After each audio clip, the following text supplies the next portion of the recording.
Srilanza Malto. Bonjour à tous et à toutes. Nous allons continuer à évoquer aujourd'hui le mouvement de cet engin de chantier qui poursuit obsessionnellement son travail de terrassement de la terre humaine. Celui qui tourne tantôt à droite, tantôt à gauche, suivant en cela depuis des siècles un plan initial, ouvre régulièrement des tranchées qui servent de charniers, destinées à y mettre les fatales conséquences de sa quête de puissance et de domination.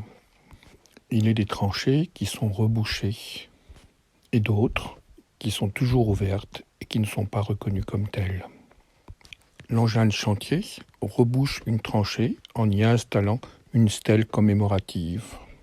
Cela fonctionne comme un sceau de fermeture et est toujours l'occasion de la mise en spectacle d'un nouveau discours. Ce sceau de fermeture se veut officiellement clore une époque et en ouvrir une autre. Mais la fonction spirituelle ici est tout autre. Si nous observons ce mouvement avec la langue des oiseaux, cela donne ceci. Dans la tradition hébraïque, le char, la Merkaba, est un véhicule spirituel, notamment celui qui a permis à Élie de retourner dans les hauteurs et de monter en ascension. Le charnier est ce qui nie la puissance de ce véhicule spirituel et nous maintient prisonniers de la forme, de la substance. La commémoration nous invite à devenir comme mes morts et donc prendre notre ration de mort. La stèle demande à elle de se taire, elle, Dieu, la divinité, qui doit devenir silencieuse.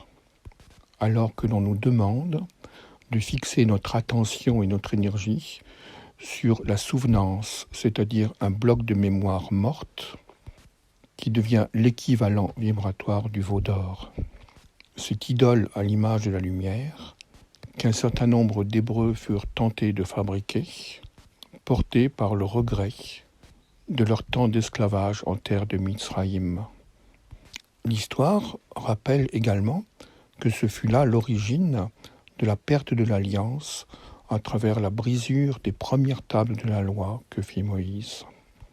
La stèle commémorative apparaît donc comme étant la répétition du refus de l'être, du refus de l'essence et le mode de déification de la substance.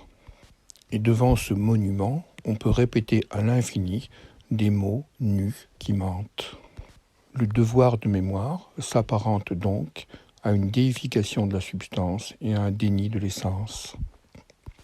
Par ailleurs, il reste des charniers planétaires infiniment ouverts. 550 000 morts par an causés par les particules fines. Plusieurs centaines de milliers générés par les pesticides ou la malbouffe. Dans ce monde inversé et retourné, il y a une spectacularisation de la pandémie comme un charnier, qu'elle soit d'origine volontaire ou involontaire, pour mieux faire oublier les véritables lieux mortifères qui étaient en train d'être dévoilés avant son émergence.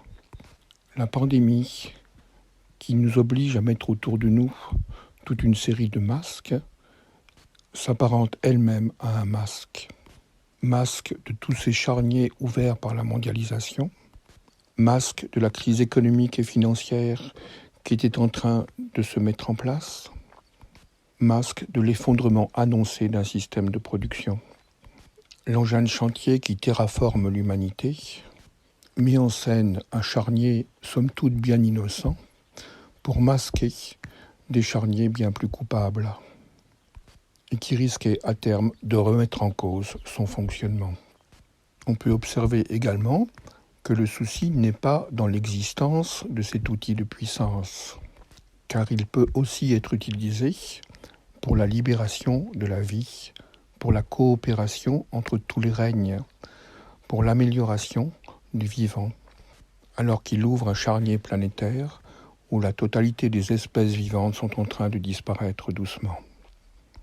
Il aurait pu être utilisé comme outil pour ouvrir des portes de coopération et de partage avec des mondes invisibles, d'échange d'informations avec d'autres entités, vivant sur d'autres planètes ou sur d'autres plans, pour créer des fréquences harmoniques de reconnaissance et d'amour entre tous les êtres et toutes les formes vivantes, connues et inconnues.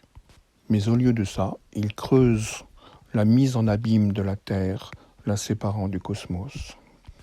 La question est donc de savoir qui est aux commandes de l'engin de puissance.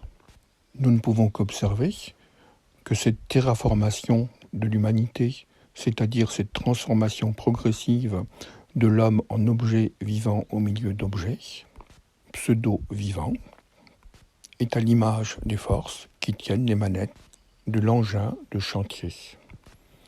Ces forces cosmiques, de nature spirituelle mais non reliées à la source de l'être, et qui sont venues briser et envahir le monde de l'âme. Elles accomplissent ainsi leur propre mouvement naturel. Il ne s'agit surtout pas d'y voir de nouveau une vieille lutte entre le bien et le mal. Ces forces exogènes qui ont pris les manettes du processus de terraformation de l'humanité en le coupant de son essence, obéissent simplement à leur propre logique. Ce ne sont absolument pas les forces du mal. Elles seraient plutôt comparables à une espèce spirituelle vivante, s'accaparant un territoire et tentant de se perpétuer et de s'y reproduire en l'utilisant comme ressource. La question utile pour nos vies est donc la suivante. Installons-nous notre conscience définitivement au cœur même de l'être, dans son champ d'amour unitaire, permettant ainsi aux différentes structures de nos corps de lumière de se déployer pour finalement emprunter le char de l'ascension, ou faisons-nous allégeance aux histoires racontées par l'engin de chantier et la conscience spirituelle non unitaire qui est aux manettes.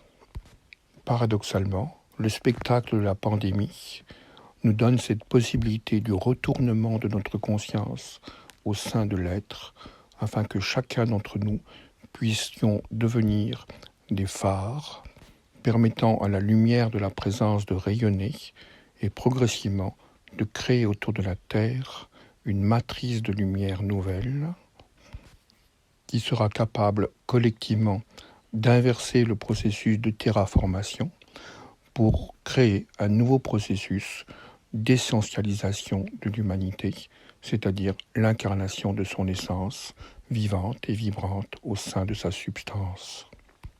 Les paroles de vie remplaceront les monuments, les ailes de l'esprit remplaceront les stèles, et la vision de l'envisageable remplacera les commémorations.